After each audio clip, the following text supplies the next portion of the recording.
반갑습니다. 6월 14일 토요일 큐티 스케치 시간입니다. 오늘 본문은 시편 74편 1절부터 11절까지의 말씀입니다. 오늘 본문은 이렇게 시작합니다. 하나님이여, 주께서 어찌하여 우리를 영원히 버리시나이까? 어찌하여 주께서 기르시는 양을 향하여 진노의 연기를 품으시나이까? 옛적부터 얻으시고 속량하사 주의 기업의 지파로 삼으신 주의 회중을 기억하시며 주께서 계시던 시온 산도 생각하소서. 오늘 본문은 시편 74편으로 공동체의 탄원시로 분류가 되는 그런 시편입니다. 어제 본문인 73편은 개인 탄원시라고 한다면 74편은 공동체 탄원시입니다. 그래서 공동체가 가지고 있는 동일하게 느끼는 고통의 주제를 가지고 공동체가 함께 하나님 앞에 탄원하는 거죠. 탄원이니까, 탄식이니까 무엇입니까? 하나님, 괴롭습니다. 하나님, 언제까지 우리를 이렇게 내버려 두실 것입니까? 그들의 감정을 하나님 앞에 아뢰는 것입니다. 하나님을 불신하는 것이 아니라 우리의 상태를 하나님께 아뢰는 거죠. 어제도 말씀드렸습니다마는 다른 사람들에게 하나님에 대한 불신을 이야기하거나 결국에 나는 못 믿겠다, 이런 이유 때문에 하는 말 말고, 나 정말 하나님 신뢰하고 싶습니다, 그러나 지금 너무 힘듭니다, 이런 이야기죠. 공동체 역시 마찬가지입니다. 하나님, 우리는 하나님을 믿고 싶습니다, 신뢰하고 싶습니다, 우리의 용기를 주십시오. 그러나 우리는 지금 너무 절망 가운데 있습니다, 이런 이야기. 하나님, 언제까지 혹시 우리를 버리시는 것입니까? 이렇게 이야기합니다. 아마도 이 시편은 이제 이스라엘의 가장 힘든 시기가 언제입니까? 포로기를 살아갈 때였죠. 70년간의 바벨론의 포로로 살 때. 그래서 이 에스겔서에서 보면 많은 그 포로민들이 바벨론 땅에서 사는데 그발 강가에서 이 사람들이 모였던 것 같아요. 그러니까 성전이 파괴되고 그들이 예배와 그러니까 성전 제사를 드릴 수 있는 곳이 없었잖아요. 그래서 그들이 모였던 곳이 그발 강가. 근데 이제 이 그발 강가에 모일 수 있었는가? 이제 바벨론의 이제 식민 국가, 식민지의 백성들을 다루는 것이 그냥 종교적인 탄압만 하거나 그들을 괴롭힌 것만 아니라 바벨론이 회유하기도 했습니다. 그래서 일부 그들의 종교 활동을 허락해 주는 거죠. 그들의 문화를 인정해 주고 때로는 그들의 가치도 인정해 주는 그런 회유책도 있는 거죠. 그들이 말을 안 들을 때는 억압하지만 많은 포로민들 그리고 많은 식민지들을 그렇게만은 할 수 없는 거죠. 그들이 다 연합해서 또 만약에 공격해 오면 그것도 문제고. 그러니까 통치의 방법, 통치의 면모는 또 다른 거죠. 그러니까 이 바벨론이 썼던 것이 그들의 모임, 그들의 종교를 억압하기도 했으나 그러나 대체적으로 그런 것들을 인정해 줬습니다. 그래서 포로지에서 회당이 생겼어요. 회당. 이스라엘 백성들이 모였던 거예요. 일주일에 한 번씩 모일 수 있을 때 모였던 거예요. 포로로 살면서도 그렇게 하면서 거기에서 하나님의 말씀을 가르치고 또 율법을 가르치고 했던 게 회당이라는 곳이 그래서 생긴 겁니다. 회당이 예전에는 항상 성전에서 그러니까 제사를 드릴 수 있었는데 그게 되지 않자 그런 것이 이제 생기는 거죠. 나중에 이제 신약 시대에 보면 성전도 있고 회당도 있었습니다. 그것이 이제 그런 이 포로지에서의 그런 경험들이 그들의 신앙생활의 방법들이 그렇게 이제 또 들어왔죠. 그래서 이제 회당이 있었죠. 신약 시대에 예수님 시대에도 회당도 있었고 그 시작이 바로 포로지로 우리가 볼 수 있는 것이죠. 거기서도 종교적인 활동을 하고 그들이 성전 제사를 드릴 수는 없었으나 나름대로 하나님을 찾고 하나님을 기억하는 그런 통로가 있었던 거예요.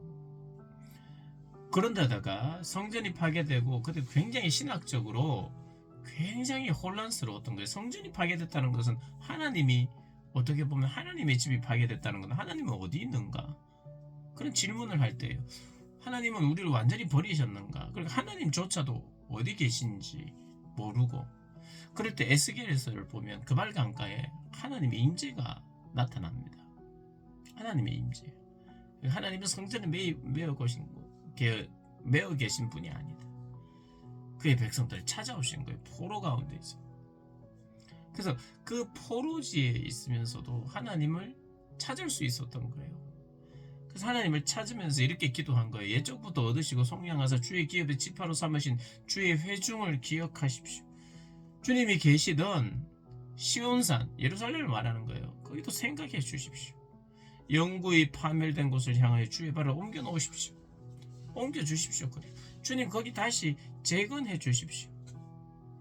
이스라엘의 파괴도 문제지만 성전의 파괴, 시온산의 파괴는 너무 큰 파괴입니다. 왜냐하면 그것은 하나님의 거처요, 하나님의 임재의 상징인데, 그들은 이 포로주에서 이 적들은 하나님도 조롱한다는 거예요.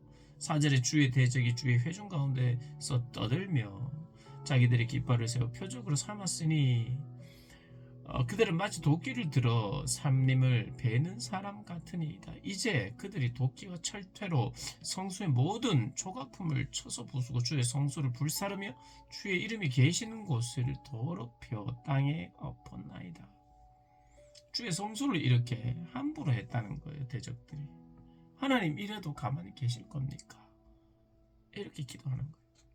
주의 성소를 불사르며 주의 이름이 계신 곳을 더럽혀 땅에 엎었나이다. 그들의 마음속에 이르기를 우리가 그들을 진멸하자 하고 이 땅에 있는 하나님의 모든 회당을 불살랐나이다. 우리의 표적은 보이지 아니하며 선지자도 더 이상 없으며 이런 일이 얼마나 오래는지 우리 중에 아는 자도 없습니다. 표적도 없고 선지자도 없습니다. 하나님이여 대적이 언제까지 비방하겠습니까? 원수가 우리의 이름을 영원히 능욕하리이까. 주께서 어찌하여 주의 손 곧 주의 오른손을 거두시나이까. 주의 품에서 손을 빼내시어 그들을 멸하소서. 대적이 비방하고 있습니다. 하나님의 이름은 땅에 떨어지고 있습니다. 하나님의 이름을 능욕하고 있습니다. 그리고 우리에게는 하나님의 임재가 느껴지지 않습니다. 그래서 성전을 하나님 재건해 주십시오. 이 말은요, 건물이 중요한 게 아니라 이것은 하나님의 백성이 제사 제도와 언약을 통해서 언약의 백성인 것을 하나님의 공동체가 함께 예배드릴 수 있는, 물론 포로 공동체들이 하나님 앞에 예배를 그들의 방식으로 하나님을 기억하는 것은 분명히 있었어요. 그리고 에스겔 선지자를 통해서 하나님의 임재가 여기 있다는 것도 알려줬어요.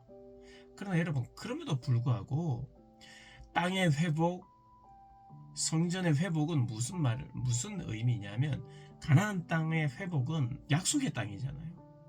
그 약속의 땅에 거했던 사람들은 약속의 백성이 언약의 백성이죠.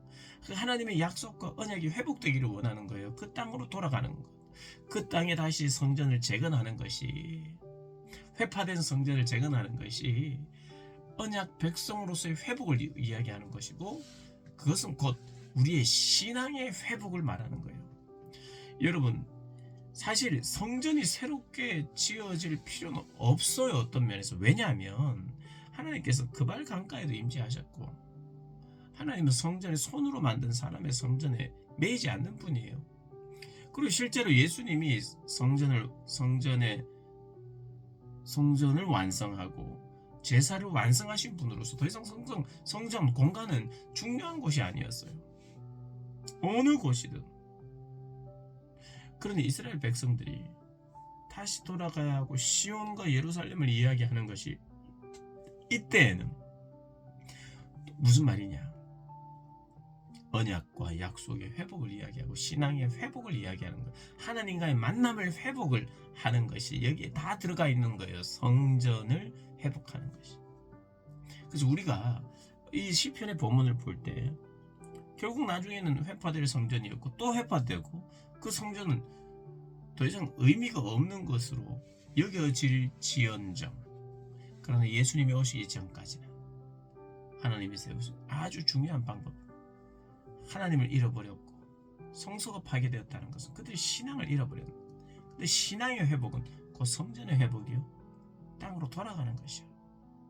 그래서 우리가 이 시편의 고백들을 볼 때는 이렇게 이 내용들을 그렇게 해석하고 보아야 하죠. 뭐냐면 하나님의 임재가 너무 결여되어 있고 너무 느끼지 못합니다. 하나님의 임재가 회복됐으면 좋겠습니다. 내 신앙이 회복됐으면 좋겠습니다. 하나님 가만히 계십니까? 그리고 포로지 이후의 생활 속에서도, 회복된 나라에 살면서도, 또 나중에 신약시대에 로마의 압제가 있었음에도 불구하고 하나님 우리의 신앙을 회복시켜 주십시오. 하나님과의 만남이 회복되게 해주십시오. 하나님의 통치가 회복되게 해주십시오 라고 하는 그런 기도로 오늘 본문들이 쓰였던 것이죠. 우리의 잘못도 있고, 그러나 우리의 잘못이 때로는 아니더라도 다 이해할 수 없지만 하나님 앞에 간구하고 탄식하는 거예요. 하나님 회복시켜 주십시오.